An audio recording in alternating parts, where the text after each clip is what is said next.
सरकता सीना से तहरा दुपट्टा देखी के दिल हमार बैठल जाता।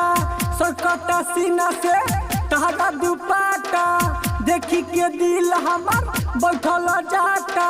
चूल्हा पे कहतारू अभी न मन बा, बोला करे जा होई के तना के धन बा, बोला करे जा होई के तना के धन बा, बोला करे जा होई के तना के धन बा, बोला करे जा होई के तना के धन बा। सरकता सीना से तहरा दुपट्टा देखी के दिल हमार बैठल जाता। मंगला पे कहतारू अभी न मन बा, बोला करे जा होई के तना के धन बा, बोला करे जा होई के तना के धन बा, बोला करे जा होई के तना के धन बा, बोला करे जा होई के तना के धन बा। शमशाद फिल्म्स पर जय डीजे अरमान, डीजे अरमान।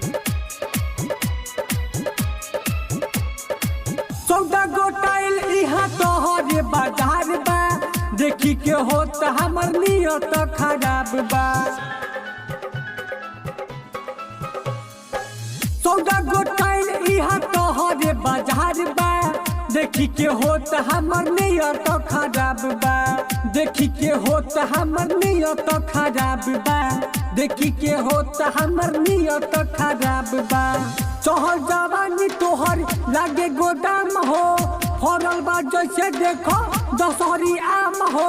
चूल्हा पे कहतारू अभी न मन बा, बोला करे जा होई के तना के धन बा, बोला करे जा होई के तना के धन बा, बोला करे जा होई के तना के धन बा, बोला करे जा होई कैसे होबा।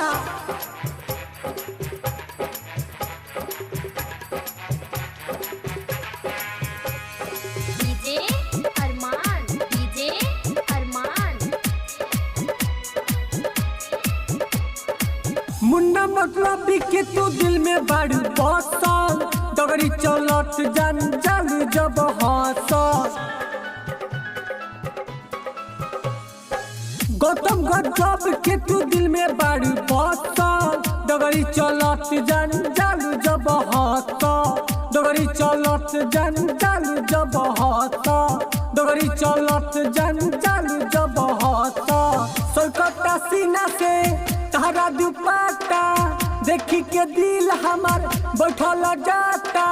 मंगला पे कहतारू अभी न मन बा, बोला करे जा होई के तना के धन बा, बोला करे जा होई के तना के धन बा, बोला करे जा होई के तना के धन बा, बोला करे जा होई के तना के धन बा। शमशाद रिकॉर्डिंग स्टूडियो मेघवल मठिया।